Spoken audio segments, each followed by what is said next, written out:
প্রণাম গুরুদেব। হ্যাঁ, প্রণাম বাবা, প্রণাম প্রণাম প্রণাম প্রণাম। আপনার পাশে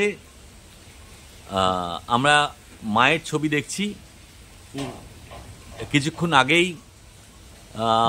দুজন ভদ্রলোক এসে দিয়ে গেলেন 102 বছরের পুরনো। হ্যাঁ, বাড়িটা ভাঙা হচ্ছে। হ্যাঁ, বাড়িটা ভাঙা হচ্ছে, নতুন করে তৈরি হবে। বাড়ির মাটি থেকে তুলে এটা পাওয়া গেল, এই ছবিটা পাওয়া গেল। এটা অ্যাকচুয়ালি দেখা যাচ্ছে শ্মশানকালীর ছবি। হ্যাঁ, শ্মশানকালীর ছবি এবং মা শ্মশানের ছবি, ইনি মা শ্মশানের ছবি। হ্যাঁ, অ্যাকচুয়ালি তো শ্মশানকালীর তো অনেক ওনার ক্ষমতা তো অনেক, ওনার ক্ষমতা অনেক। মানে আমরা তারাপীঠে শ্মশানকালী পুজো করেছি, শ্মশানকালীকে দেখেছি, এবং সেখানে ওনার ক্ষমতাও প্রচণ্ড ক্ষমতা। আমরা রাত্রিরে পুজো করেছি শ্মশানকালীর সামনে বসে, আসনে বসে পুজো করেছি। তো ওই শ্মশানের মুন্ডুমারি তোলায় ওনার এবং প্রচণ্ড শক্তিশালী। তা এখন এইটা পাওয়া গেছে, ওরা এসে আমার সঙ্গে কন্ট্যাক্ট করলো, করে বললো গুরুদেব এরকম একটা পাওয়া গেছে, তো কী করবো? আমি তাহলে নিয়ে এসো। তো যাই হোক, ওরা রিক্সা করে নিয়ে এসে দিল। মায়ের মূর্তিটা দেখে ভীষণ ভালো লাগছে আমার। যদিও শ্মশানকালী, কিন্তু মায়ের মূর্তিটা আমার মনে হয় হাতে আঁকা মনে হচ্ছে আগেকার দিনে হাতে আঁকা মূর্তি, এবং 100 বছরের ওপরে। তো ভালো লাগলো, এটা আমার পাওনা ছিল। আমার অনেক দিনের পাওনা ছিল এটা, যার পাওনাটা মিটে গেছে। মা এসে বসে গেছে। এবার মায়ের আরাধনা হবে। শ্মশানকালী, অ্যাকচুয়ালি শ্মশানকালী তো আমাদের এখানে ওই সামনের যে মন্দিরটা আছে ওটাই শ্মশানকালী। ওখানে এক ভদ্রলোক তো পুজো করতেন, তা উনি তো মারা গেলেন। তা তারপর থেকে সেরকমভাবে পুজো আচ্ছা হতো না বা হয় না। তো কীভাবে মা চলে এলেন, এসে আমাকে বললেন যে মাকে দেখেছি, একটু দেখবেন।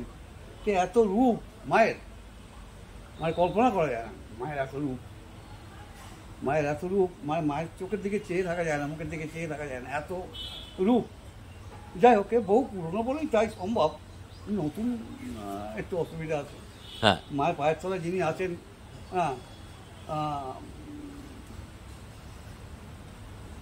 মহাকাল,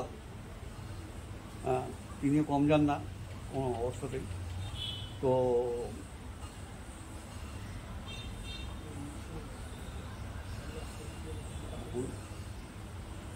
বাগরুদ্ধ হয়ে গেছে। আমি বুঝতে পারছি গুরুদেব, আপনি বাকরুদ্ধ হয়ে গেছেন। বাগরুদ্ধ হয়ে গেছে।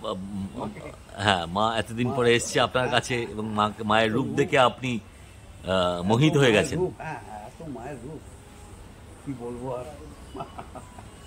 দেখছি হাত মিটছে না, করে করে নিয়ে অতটুকু বসলাম। বসে থাকলাম। মায়ের রূপটা এত রূপ, সাধারণত চিন্তাই করা যায় না। যাই হোক, উনি এসেছেন, আমরা যতটা পারবো ওনাকে পুজো আর্চা করবো, নো ডাউট পুজো করবো।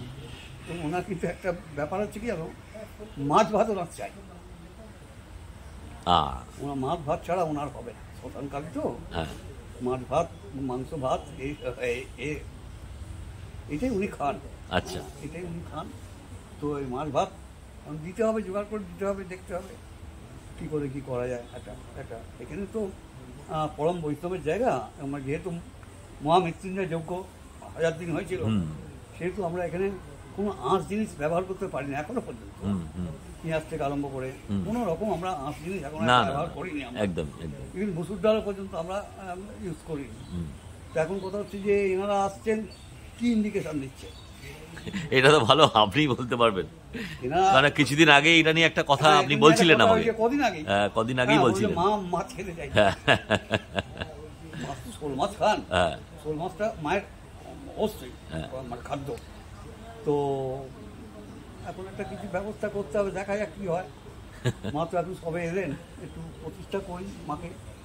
পুজো পাঠ করতে হয়, একটা দিন পুজো পাঠ করতে হয়, করে তারপরে মাকে খাওয়া দাওয়া দেওয়া, অন্ন বস্ত্র জল যা যা লাগবে এখন দিতে হবে।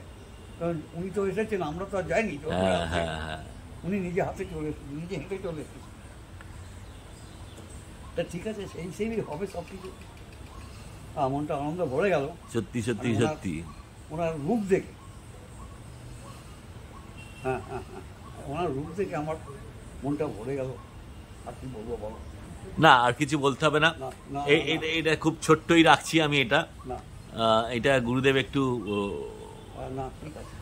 আবেগতাড়িত হয়ে গেছেন, যেহেতু মা নিজে হেঁটে এসছেন গুরুদেবের কাছে এত বছর পর। তো একটা বাড়ি ভাঙা হচ্ছিল, হ্যাঁ, বাড়ির তলা থেকে, মাটির তলা থেকে এটা পাওয়া গেছে। ওরা একটু হয়ে গেছে, মন মরা হয়ে গেছে। তারপর ওদের মধ্যে একজন ছিল, ওরা আমরা চল শ্মশানে দিয়ে আসি, ওখানে আমার গুরুদেব আছেন, গুরুদেবকে দিয়ে আসি। একটা নিয়ে এলেন, এর ইন্ডিকেশনটা এখনো বুঝতে পারিনি। দেখা যাক রাত্রিবেলা কি দেখা দেয়, মা কি দেখায় দেখি। ঠিক আছে গুরুদেব। এত রূপ ধরে রাখা যায় না, অসম্ভব ব্যাপার। মায়ের রূপ কেটে পড়ছে, বাপরে বাপ।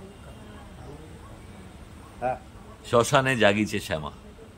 হ্যাঁ, পণ্ডিত অজয়। না, এটা কাজী নজরুল ইসলামের লেখা গান। গানটা তো কাজী নজরুল ইসলাম লেখা, এবং এটা বরদা প্রসাদ নাকি? হ্যাঁ, না, বরদা প্রসাদের থেকেই তো নজরুল ইসলাম ইন্সপায়ার্ড হয়েছিলেন কালী নিয়ে। এত উনি চর্চা করছেন, তারপরে অনেক গান লিখেছেন মা কালীকে নিয়ে গেলেন জ্ঞানগঞ্জে। এখন ওখানে উনি আছেন, বহাল তবিতে আছেন। কারণ নেতাজি একটাই কথা বলেছেন বহলপ্রসাদকে, আমি কি ভারতবর্ষে কোনো জায়গায় থাকতে পারবো না? আমার পেছনে সবসময় টিকটিকি। তো তোমার টিকটিকি, আচ্ছা ঠিক আছে চলো আমার সঙ্গে, কে টিকটিকি ধরে আমি দেখবো বলে ওনাকে ওখানে রেখে এসেছেন। এবং উনি তো বড় তান্ত্রিক ছিলেন, কারণ উনি যেখানে মাকে পেয়েছিলেন সেটা হচ্ছে, ওটার নামটা কি বলো না, কন্যাকুমারীতে মাকে পেয়েছিলেন কন্যাকুমারীতেই মায়ের সঙ্গে ওনার দেখা হয়েছে। সাবমেরিনের ভেতরে কন্যাকুমারীতে ওনার সঙ্গে মায়ের দেখা হয়েছে। যাই হোক, আমি মানে এপিসোডের বিষয়টাকে অন্যদিকে নিয়ে যাব না। মা এসছেন, এটাই অনেক। মাকে প্রণাম জানিয়ে, গুরুদেব প্রণাম, এখানে এপিসোডটা শেষ করছি। ঠিক।